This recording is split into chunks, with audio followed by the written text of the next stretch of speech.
Hi friends, അസ്സലാമു അലൈക്കും, നമസ്കാരം. ഇന്ന് ഞാൻ തയ്യാറാക്കാൻ പോകുന്നത് ചിക്കൻ വെച്ചിട്ടുള്ള ഒരു ഡിഷാണ്.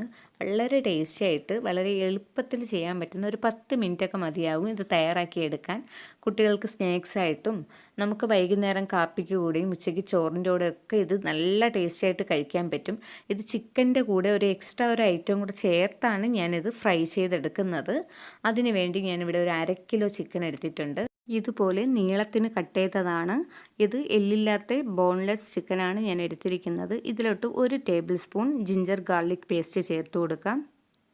ആവശ്യത്തിന് ഉപ്പ് ചേർത്ത് കൊടുക്കാം. അടുത്തതായി ഞാനിവിടെ 1 ടേബിൾ സ്പൂൺ കോൺഫ്ലവറാണ് ചേർത്ത് കൊടുക്കുന്നത്. അത് നിങ്ങളുടെ കയ്യിലില്ലെങ്കിൽ ഒരു 3/4 ടേബിൾ സ്പൂൺ അരിപ്പൊടി ചേർത്ത് കൊടുത്താലും മതിയാകും. 1/4 ടീസ്പൂൺ മഞ്ഞൾപ്പൊടി ചേർക്കാം.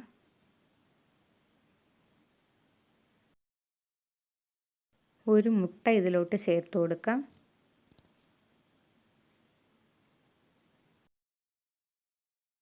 ചെറിയ ടീസ്പൂണിൽ 1 ടീസ്പൂൺ പെരിഞ്ജീരകപ്പൊടിയാണ് ചേർത്ത് കൊടുത്തിരിക്കുന്നത്. വലിയ ജീരകപ്പൊടിയാണ്. ഇതുപോലെ ഇതൊക്കെ ചേർത്ത് ഫ്രൈ ചെയ്തെടുക്കുമ്പോൾ ഇതിൻ്റെ ടേസ്റ്റ് നമ്മൾ ചിക്കൻ പൊട്ടിത്തെറിച്ചതിൻ്റെയൊക്കെ ടേസ്റ്റ് ആയിട്ടാണ് വരുന്നത്. 3 ടേബിൾ സ്പൂൺ മുളക് പൊടി ചേർക്കാം. ചെറിയ ടേബിൾ സ്പൂണിലാണ് ഞാൻ 3 ടേബിൾ സ്പൂൺ ചേർത്ത് കൊടുക്കുന്നത്. എരിവുള്ളതും ഇല്ലാത്തതും രണ്ടും കൂടെ മിക്സ് ആയിട്ടുള്ള മുളക് പൊടിയാണ് ഇതിലോട്ട് ചേർത്തിരിക്കുന്നത്. 1 ടേബിൾ സ്പൂൺ സോയാ സോസ് ചേർത്ത് കൊടുക്കാം. സോയാ സോസ് കൈവശമില്ലെങ്കിൽ 1/2 ടേബിൾ സ്പൂൺ വിനീഗറോ നാരങ്ങാ നീരോ ചേർത്താൽ മതിയാകും.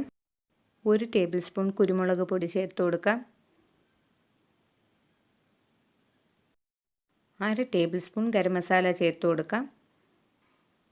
ഇനി നമ്മളെല്ലാം ചേർത്ത് കഴിഞ്ഞു. ഇനി നമുക്ക് കൈ ഉപയോഗിച്ച് തന്നെ നല്ലതുപോലെ ഒന്ന് മിക്സ് ചെയ്ത് വയ്ക്കാം. ചിക്കൻ നമുക്കൊന്ന് ഒരു അടപ്പുകൊണ്ട് അടച്ച് ഒന്ന് ഫ്രിഡ്ജിലോട്ട് വയ്ക്കാം. നമുക്ക് ഫ്രൈ ചെയ്യാൻ ആ സമയത്തിന് നമുക്കിത് പുറത്തെടുക്കാം. ആ സമയത്തിന് നമ്മൾ ഈ ചിക്കനിലോട്ട് കൂടെ ഇട്ട് വറുത്ത് കോരുന്ന സാധനം ഇതാണ്. ചപ്പാത്തിയാണ് ഞാനിവിടെ എടുത്തിരിക്കുന്നത്. ഇത് ഞാൻ ഇവിടെ ചെറിയ കഷ്ണങ്ങളാക്കി ചെറിയ രീതിയിൽ ഒന്ന് കട്ട് ചെയ്തെടുക്കുകയാണ്. ഇത് പാക്കറ്റിലൊക്കെ വാങ്ങിക്കുന്ന ചപ്പാത്തിയാണ്. അത് ഞാൻ ഇതുപോലെ നീളത്തിൽ അരിഞ്ഞെടുത്തിട്ടുണ്ട്. ഇനി ഇത് രണ്ടും കൂടെ മിക്സാക്കി നമുക്ക് ഒന്ന് ഫ്രൈ ചെയ്തെടുക്കാം. ഒരു ഫ്രൈ പാനിൽ ആവശ്യത്തിനുള്ള എണ്ണ ഒഴിച്ചു കൊടുക്കുക. ഫ്രൈ പാനിലോട്ട് ചിക്കനും ചപ്പാത്തിയുടെ ഈ കൂട്ടും ഒക്കെ ഇടുന്ന വീഡിയോ മിസ്സിങ് ആയിട്ടുണ്ട്. ഇത് ക്യാമറ ഓഫായിരുന്നു, അറിഞ്ഞില്ലായിരുന്നു. ഇതിപ്പോൾ ഏതാണ്ട് ഞാൻ ഇട്ട് കഴിഞ്ഞ് ഒന്ന് ഫ്രൈ ആയിട്ടുണ്ട്. ഇത് മാറ്റാറേ ആയിട്ടുണ്ട്. വളരെ ടേസ്റ്റായിട്ട് ഇത് നല്ലൊരു മണമൊക്കെയാണ് ഇവിടെ. ഇത് നമുക്കൊരു അരിപ്പിലോട്ടൊന്ന് അരിച്ചൊഴിക്കാം. ഞാൻ സാധാരണ ചെറിയ രീതിയിലുള്ള ഫ്രൈ ഒക്കെ ചെയ്യുകയാണെങ്കിൽ ഇതുപോലുള്ള അരിപ്പിലോട്ട് പേനോട് കൂടി തന്നെ ഇങ്ങനെ അങ്ങ് ഒഴിക്കുകയാണ് ചെയ്യണത്. അപ്പോൾ അതിലുള്ള ആ അരപ്പും എല്ലാം ഇതിലോട്ട് തന്നെ വീഴും. അപ്പോൾ ആ എണ്ണ പിന്നെ നമുക്ക് ഒരു പാത്രം അടിയിൽ വെച്ചിരിക്കുകയാണ്. അതോടുകൂടി ആ എണ്ണ എടുത്ത് തിരിച്ചങ്ങ് ഒഴിച്ചാൽ മതിയാകും. ഇതേ രീതിയിൽ തന്നെയാണ് ചിക്കൻ പൊട്ടിത്തെറിച്ചതും തയ്യാറാക്കുന്നത്. ഇത് നമ്മുടെ ചപ്പാത്തിക്ക് പകരം സമൂസ ഷീറ്റാണ് അതിൽ ചേർത്ത് കൊടുക്കുന്നത്.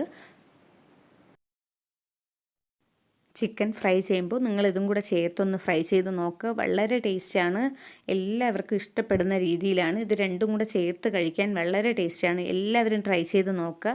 ഇഷ്ടമാവുകയാണെങ്കിൽ ലൈക്ക് ചെയ്യാനും ഷെയർ ചെയ്യാനും കമൻറ്റ് ചെയ്യാനും മറക്കരുത്.